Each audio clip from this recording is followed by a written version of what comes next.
What would a wrestling video on YouTube be without the topic of CM Punk? Hey everyone, my name is Jose Ramos Jr. Welcome back to my channel, and in today's video I will be discussing the cultural impact that a CM Punk has had not only in the WWE or AEW, but basically in the wrestling community altogether. With recent events, AEW revealing the backstage footage of All In's brawl between he and Jack Perry, I thought it was a great opportunity to take a look again at the cultural impact that CM Punk has had over the course of his career. Now, as I mentioned in the previous video, I've been a fan of professional wrestling for over 20 plus years, and I can remember when CM Punk first debuted in WWE's version of ECW back in August of 2006. I remember just being interested and captivated by his presentation. He was a lot different than what WWE superstars were looking like at that point in time. Now, of course, it was in WWE's version of ECW, so they wanted to do something different and try a little bit of an alternative presentation.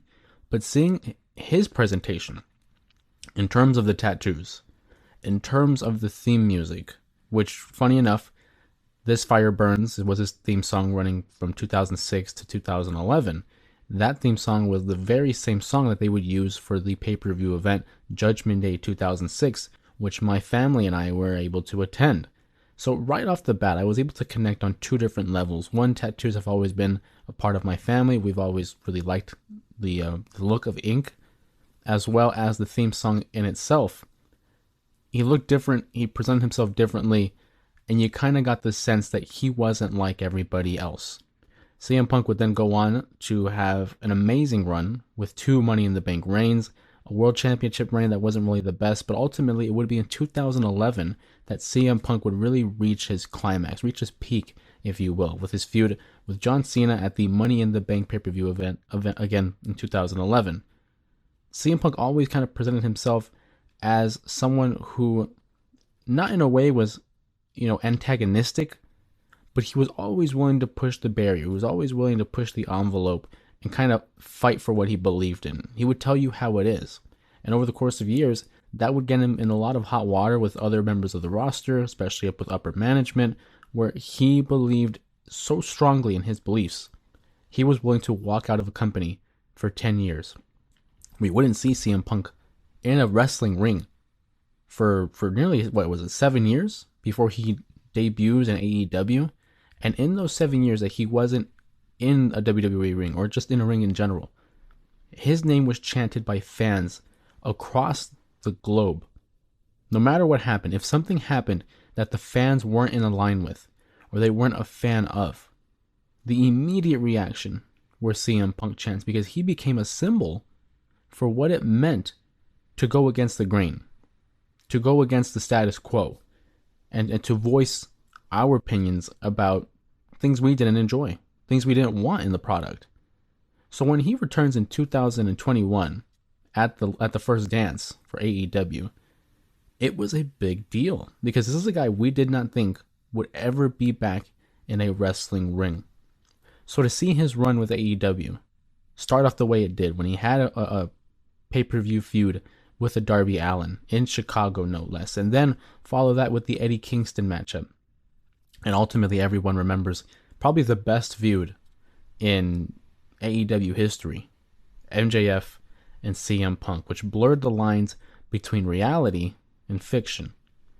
What he was able to do was elevate AEW to another level. Now, granted, it was around this time that they had an Adam Cole, a Bryan Danielson also join, but CM Punk's name in itself brings so much value to not only the hardcore fans, but also the casual fans, because he superseded what wrestling became at this point in time.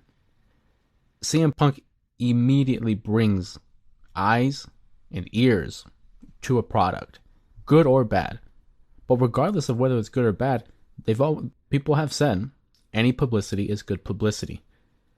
So when you look at what happened in 2022's Brawl Out, the incident between the Bucks and Kenny, and Ace Steel, who was also involved, that really set in motion of what was to come for the rest of his AEW tenure. Punk is old school. He has that mindset of like a Terry Funk or a Harley Race back in the day. So when he's matched up with guys like the Young Bucks and Kenny Omega, who are a lot more new school, if you will, that's a clashing set of styles. So I'm not surprised that there was a little bit of dissension, that there was a little bit of issues between both parties. But ultimately, that falls to the management of AEW. I want AEW to succeed. I love the fact that there's competition in wrestling again because it forces you to improve, to get better. Without competition, one could become stagnant. It can become stale. Look at how WWE was presenting itself for years after WCW and ECW folded. Now, of course, TNA was around, but they weren't really a major competition for them. Not the way AEW is right now. They're on a major network with Turner. They have the money to be signing these athletes. They have the money to be presenting it on a big scale, similar to a WWE. Now, of course, AEW is still behind in that aspect, but they're way ahead of a TNA was during their infancy years. But with the issues that were arising, you needed someone to step in and to be the boss and say, hey, no, we're going to stop it right here. We're going to communicate. We have to get it settled because at the end of the day, the goal is to make money. It's a business. The goal is to get everyone on the same page in order to achieve a common goal. The WWE, I'm sure, many guys had issues with one another. Maybe people didn't want to work with each other because of those issues. But you always had someone there to direct them and to get them to understand whatever beef you got. I mean, look at the Edge and Matt Hardy feud. In 2005, Edge and Matt Hardy were in this high-profile feud because of what was going on behind the scenes with the whole Lita situation. Those two were able to work together and have a string of pay-per-view matches, as well as a couple matches on Monday Night Raw. I don't know how else you want to, put it. It was that personal between those two. That Matt Hardy and Lita were a relationship for many years, and obviously Matt Hardy goes away with an injury, and now Lita's left on the road, but who is she with now? She's interacting with Edge, ultimately leading to a relationship between those two, and then a feud between Matt and Edge in real life. But they were able to make it work. And to this day, you can even see videos and pictures of Edge and Matt Hardy interacting with one another as if they made peace already, which I would like to think that they did. But back to AEW. Fast forward to All In 2023. It's in London, the biggest show in company history. And issues have arrived between Jack Perry and CM Punk. And I won't bore you with the semantics. If you know, then you know. If you don't, go out and check out the MMA Hour interview with CM Punk and Ariel Helwani. He goes into real detail about the events. Of course, it would be his side of the story. But hearing the altercation that had taken place at All In, the way CM Punk describes it, CM Punk at this point doesn't have a motive. He's gone from the company. He won't be going back. What does he have to lose? The only thing I could see, not going in his favor is if there's an NDA and he can't talk about it. So he has to kind of change and blur the lines of the story. Other than that, there's no reason for CM Punk to lie. So the way he describes it, when he says, at the conclusion of Jack Perry's match, and just right before the beginning of CM Punk's match, he approaches Jack Perry, asks him, what are you doing? Why are you so incensed on having these spots with broken glass?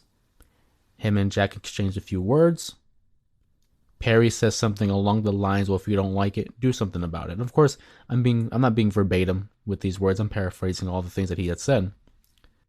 Ultimately, to leading CM Punk reaching out and defending himself, because he says, like his friend Chael Sonnen says, you can't let them get too close to your face.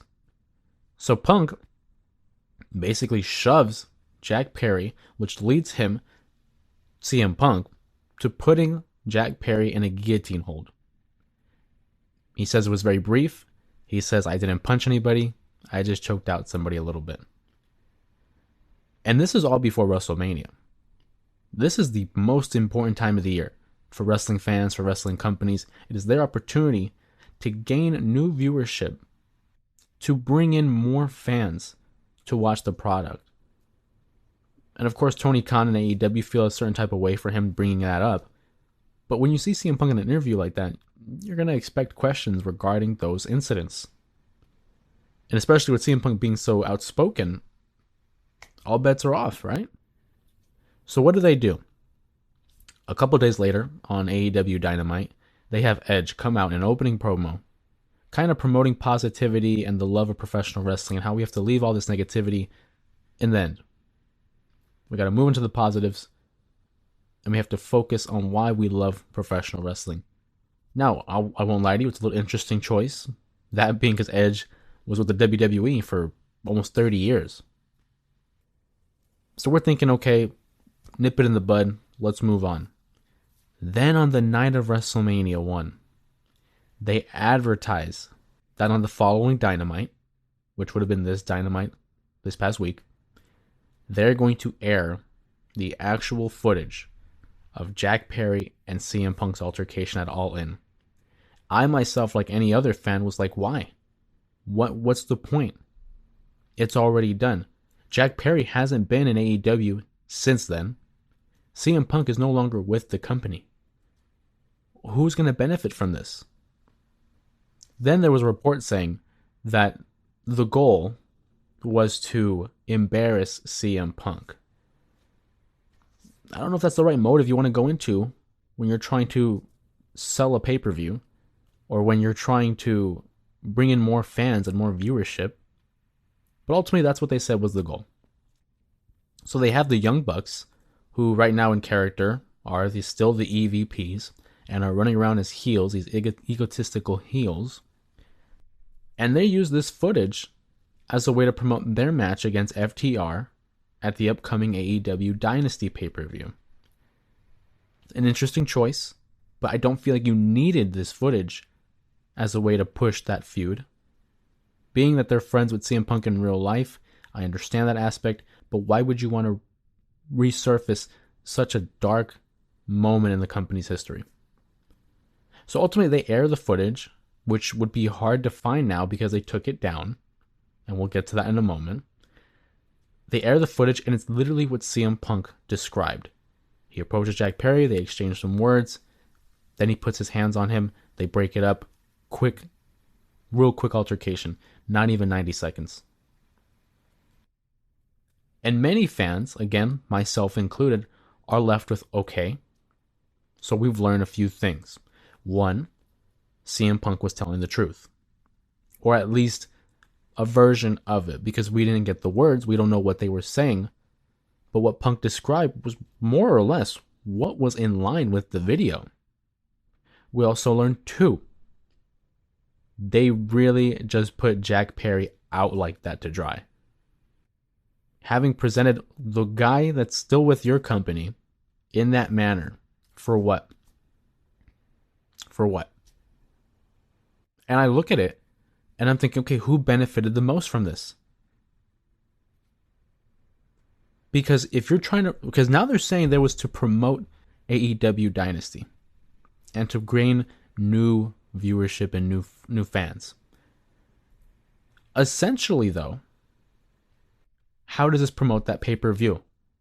Is CM Punk going to be on the pay-per-view? Not that I know of. Is Jack Perry going to be on that pay-per-view? Maybe. But he's in Japan still. So you're using this as a way to further the feud between FTR and the Bucks, who were not even a part of this skirmish. If you wanted to, you could have used the footage from All Out 2022. But they're not going to do that because of all the NDAs. I'm just at a loss for words. I'm confused as to why you would resurface this moment in time with 8 months having already passed. And now you have reports that people in the locker room are growing frustrated. Why? Why are we bringing this back up? Why can't we move on? If I'm signed to AEW, I'm trying to get over. I'm trying to put my name out there to establish myself as a star. How can I do that when the biggest draw, when the biggest star is still CM Punk, who's not even on the payroll? I would be frustrated. I would be frustrated too. Look at me. I'm speechless at this point. Ultimately, AEW will still be around because they have the cachet, they have that money. But in order for them to sustain longevity in a consistent basis, they do have to lay those ground rules. You cannot allow pettiness. You cannot allow this type of behavior from your owner, from the EVPs. Again, like I said, I'm a fan of AEW. I want them to succeed because competition is great, especially in the world of professional wrestling. But a lot of people are comparing this to WCW 2000. Is that a fair comparison? Who's to say? Who's to say? Maybe it's a little premature, but it is lending itself to that kind of activity. I hope that was just one and done. Let's get it over with and let's move on. Because if AEW is in the trend of WCW 2000 already, they're really in trouble, but they do have the name value. They literally just signed Okada, Ospreay, Mercedes. I mean, in terms of talent, they have it. It's just a direction that they're struggling with. And to tell you the truth, the way WWE is right now, they're on fire. They are hitting on all cylinders. So for them to be taking shots at WWE, who's up here, and then AEW is still, hovering around here,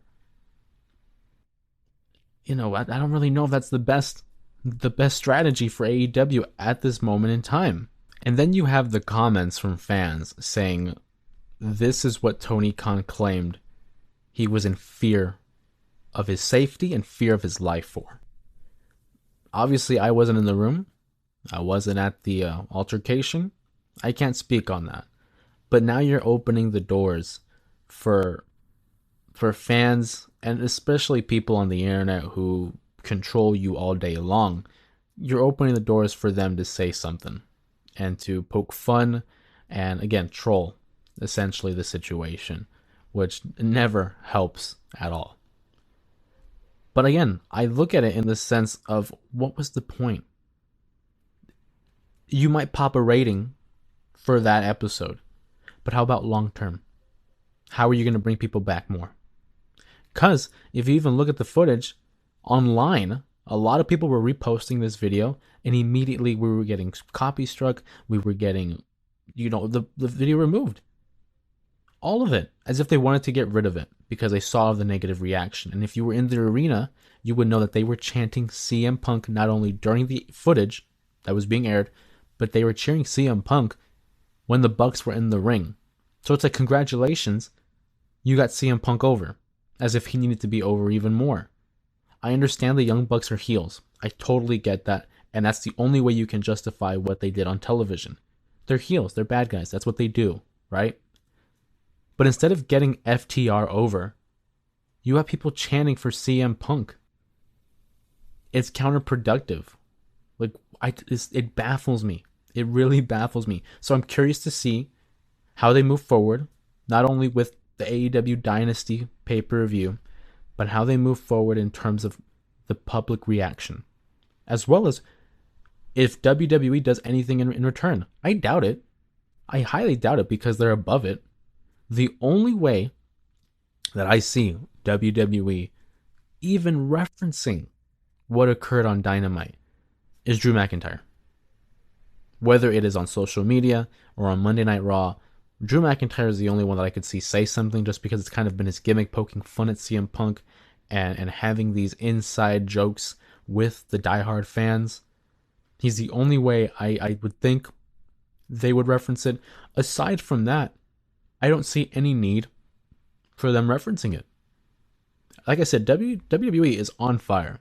They're doing everything right. They are gearing up for their pay-per-view in Paris, France, Backlash, this upcoming May 4th. That's what the focus is. They have to focus on the draft coming up a week before that. They don't have time to reference all these things from AEW, because AEW makes a living off of poking fun or criticizing the WWE often. And I'm all for it. When MJF would do it, I loved it because it came off as brash. It came off as confident. almost cool. But when it happens so often, it's like, there it is. You know what I mean? Like, there's our weekly WWE reference. It's always important to use things sparingly. You want to use them as little as possible because that will still heighten its effect.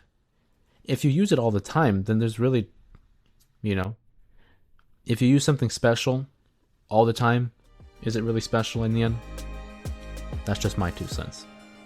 But yeah, ultimately, go ahead, sound off in the comments. What did you guys think of the video presenting the all-in footage?